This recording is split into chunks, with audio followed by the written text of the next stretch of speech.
Hi, this is Munson with Munson Music, and we're going to talk about how you could play a song called There She Goes by the Laws. And it starts off with this really cool, awesome intro lick where you can play 3rd fret on the high E string, open G, 5th fret on the high E string, open G, 2nd fret on the high E, open G, 3rd fret on the high E, and then open G, and then open E, 3rd fret on the B, open E, 3rd fret on the B, open E, 3rd fret on the B, and then open G, and then 3rd fret on the B. So we kind of start off with that lick, and you may want to kind of play around with almost doing this hybrid picking where you kind of use a finger for the top note and then kind of use the pick for kind of the bass on the G string on that intro lick, and that might make it a little bit easier. You can even use the pick for that last part, or you may want to kind of think about using that finger style actually and just kind of losing the pick. Might make that a little bit easier for you too, depending on what level you're at. And we end up with kind of this cool little tag around 5th fret on the B string, kind of this little third idea actually for a C major where you're kind of working an E and a G note, where we play 5th fret on the B, 3rd fret on the high E, 5th fret on the B, 5th fret on the high E, 3rd fret on the high E, 5th fret on the B, 3rd fret on the B, 5th fret on the B, 3rd fret on the high E, 5th fret on the B, and then high E on the 5th, and then back to 3rd fret on the high E, and then 5th fret on the B, and then we take that shape of kind of that 3rd fret, 5th fret, and we slide it over 2 frets to 5th and 7th fret for this cool little punch around a D major, actually, that kind of happens through the tune. So on that last part of the lick, you got that 5, 3, 5, 5, 3, 5, 3, 5, 3, 5, 5, 3, 5, 5 and 7 together. And later on, actually, through the solo part, that gets changed just a hair to kind of lead into the bridge, where we take that 5, 7 together, and then we go to 3s together on the E and B, and then 2nd fret on the high E and 3rd fret on the B string. It's kind of this cool little thirds hit. It kind of leads later into the bridge, you know, kind of an adjustment of that. And then from there, then we'd be going, or the chords that would back up that lick would start on a G major chord. And when we play G major, first finger goes to A on the 2nd fret, 2nd finger on the low E string 3rd fret, and 3rd finger on the high E string on the 3rd fret. And if you strum all those together, that sounds a G major chord, and it sounds really happy. Now another way you may want to play your G is putting the 3rd finger on the B string 3rd fret, pinky on the high E string 3rd fret. If you strum all those together, that's another way you may want to play your G major through the song. And then from the G major, we're going to be going to a D major chord. We're going to play D major. First finger goes to the G string on the 2nd fret, 2nd finger on the high E 2nd fret, 3rd finger on the B string 3rd fret.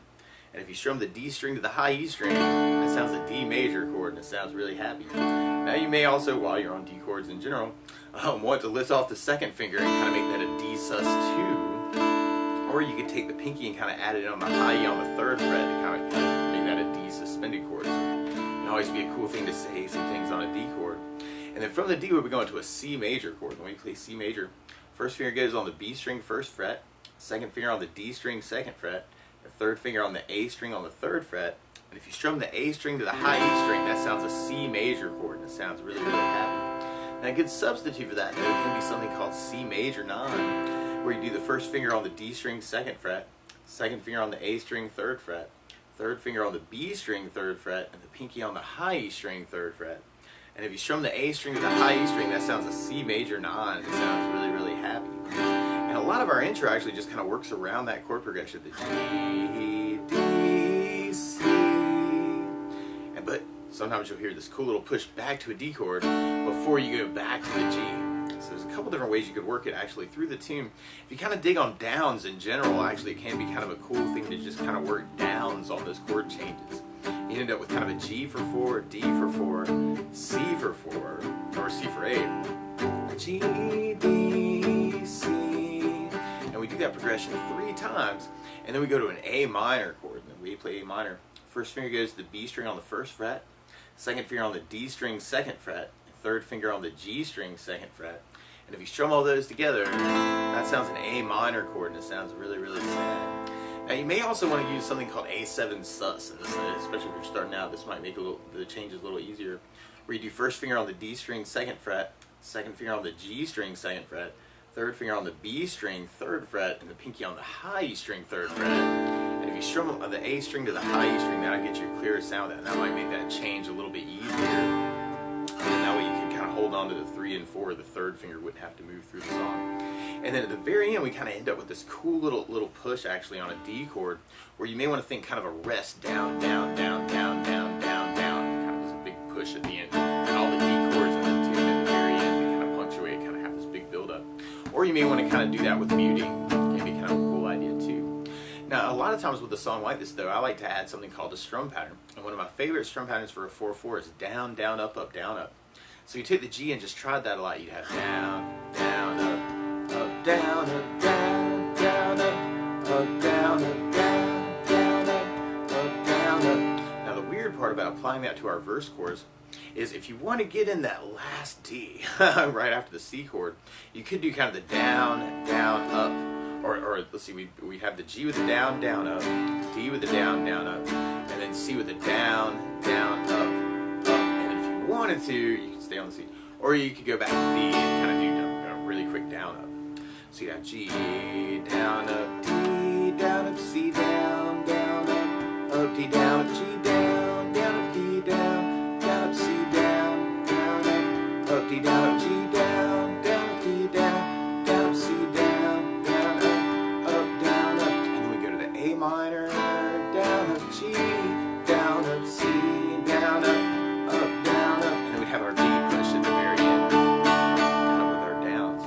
Now, something else you may want to add to it too is bass notes. And a lot of times on that first down of the down, down, up, down, up, you can throw in a bass for the chord. So on the G, you'd have the low E string for your bass, down, up, down. On the D, you'd have the D for the bass. On the C, you'd have the A for the bass, and on the A minor, you'd have the A for the bass. And on the D, you'd have a D for the bass. So we tried our verse with basses. You'd have G with low E bass, down, up, D with the D bass, down, up, C with an A bass, down, up, down, up, G with low E bass, D with the D bass, C with an A bass, G with low E bass, D with the D bass, down, up, C with an A bass, down, down, A minor with an A bass, G with low E bass, C with an A bass, down, down, A minor with an A bass, down, up, G with low E bass, down, C with an A bass, down, down, up. And then we got our D push. So we want to think about kind of using that through that verse. And then from there, then we'll be repeating that verse progression. Now, something else that could be cool too is to kind of actually take all those ideas and then kind of mix them up. So you could kind of use your downs through that. C, D, G, D, C, A minor, G, C.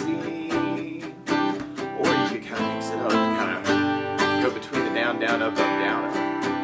So you want to kind of play around with that too. And then from there, then we go into a solo part that kind of brings back our intro lick. So you may want to kind of bring that back through that part. When that kind of happens for the solo, that might be kind of a cool thing to kind of bring back through the songs. Yeah. So that might be something you want to go back to. Hit our threes together, and then our second fret on the high E and the third fret on the B string to lead into our bridge part. And on our bridge part, we go to an E minor chord. When we play E minor, first finger goes to the A on the second fret, second finger on the D string, second fret, and if you strum all those together, that sounds an E minor chord, and it sounds really sad. Now you may also want to think about kind of adding in third finger on the B string third, pinky on the high E string third fret. That's something called an E minor 7. So think about using that for your E minor chords too. And we end up doing the E minor and then a big C and then E minor, and then we kind of start halving things, kind of like the G and D in our verse. We start on C, so then we got kind of C, down, up, D, down, up, G, down, up, D, down, up, C, down, up, D, down, up, kind of halving the strum patterns through that. And then we hit a C chord with kind of our whole strum pattern, E minor with our whole strum pattern, E minor with our whole strum pattern, and then C, and then we kind of go back to our D build up and kind of lead into the last verse. So if we tried that with a bass down, up, down, up, we'd have E minor with low E bass, down, up, down, C with an A bass, E minor with low E bass, down, down, up, C with an A bass, D with a D bass, down, up, G with low E bass, D with a D bass, C with an A bass, D with a D bass, G with low E bass, D, C, A minor,